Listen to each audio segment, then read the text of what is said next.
Taurus. I sort of want to delve a little bit deeper into the relationship and really anything we can learn about it. So it will be 3 cards. Please remember this is a general read, but let's have a look and see, nonetheless, with the Rider-Waite deck, what's coming in around this relationship, Taurus.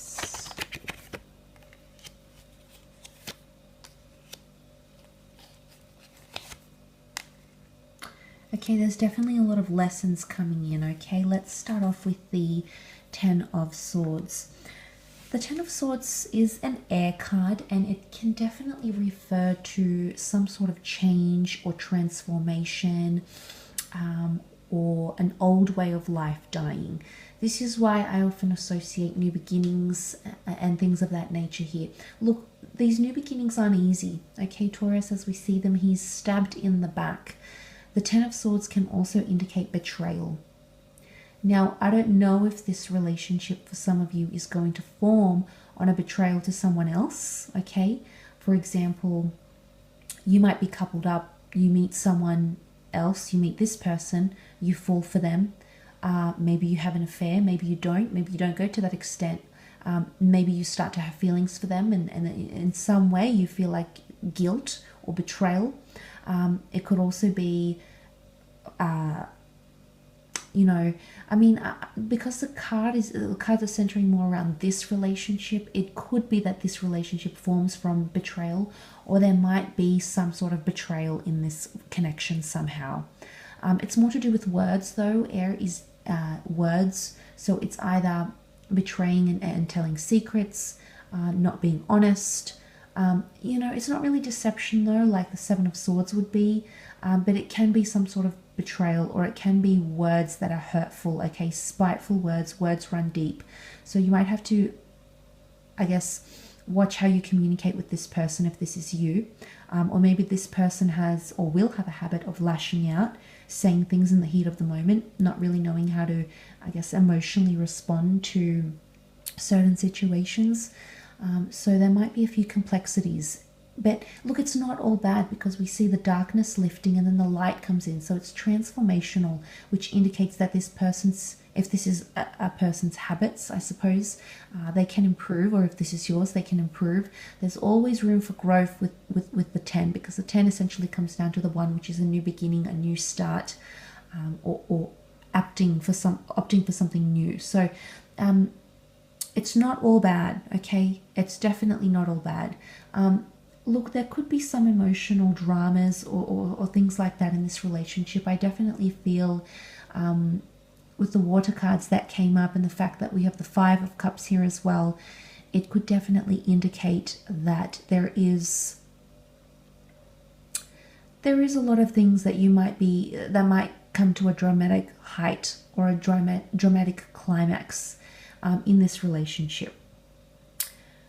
It might not go how you want it to go, Taurus, okay? There might be certain things about this person, about your connection, about how the connection develops. There might be something here that you will emotionally dwell on that may not go how you want it to go. The fact that the two cups sit behind here and the 2 of Wands have come up can definitely indicate that you have 2 attempts at this relationship, or multiple attempts at this relationship.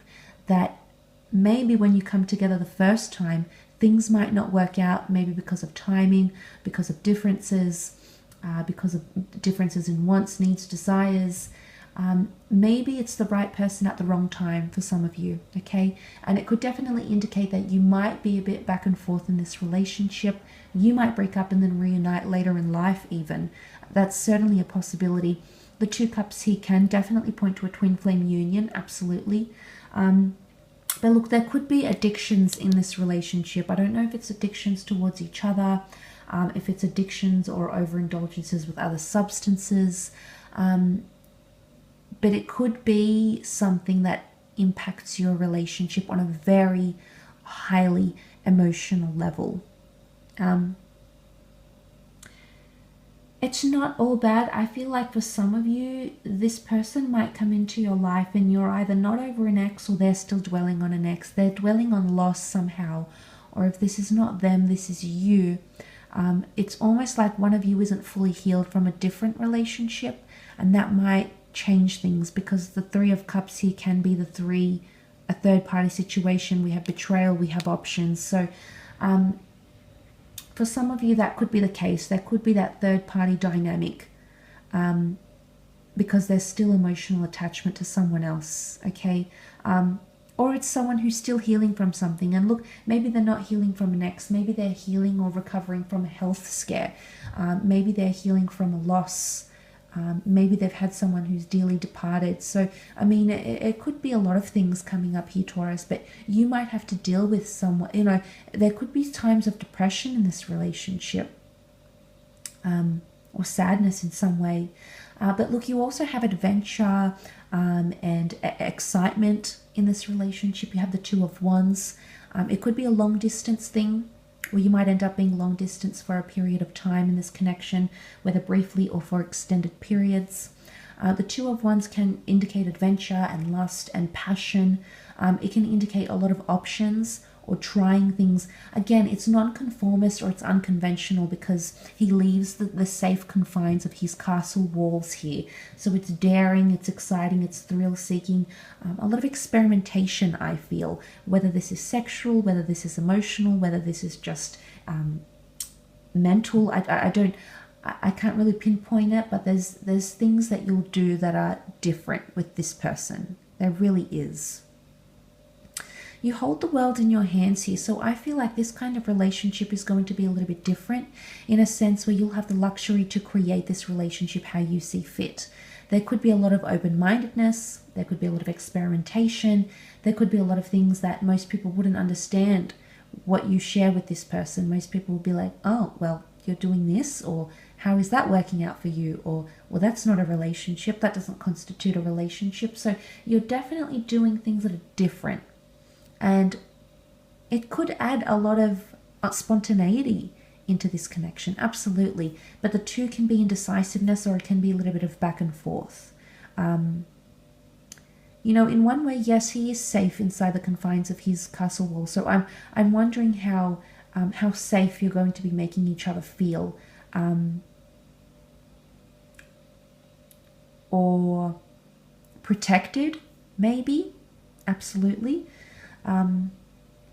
You know, the mighty fortress is here. So I do feel like this can definitely symbolize strong foundations. So if you lay down those foundations of trust and understanding and appreciation and reciprocity, if you're laying those solid, strong foundations from the beginning, I feel like you'll be able to stand the test of time and overcome any obstacles that come in your way, whether it is anything I've mentioned in the previous two cards here.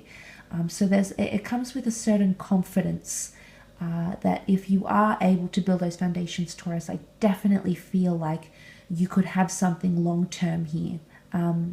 But I do feel like there could be multiple attempts at this relationship, and I wouldn't be completely surprised if you did separate for a time or another, only to come back to each other, only to feel that loss, feel that pain, come out of that darkness, and then the sun will shine again. You'll be able to build a bridge and move on to the next phase of your connection. So, and it could even indicate that the second attempt is the one that is destined to succeed, or is destined to be more enriching. But I'm definitely feeling like there's karmic lessons to be learnt in this connection, in this relationship. I think that's why it's coming in around you. I will leave your reading at that though, Taurus, so thank you again for tuning in.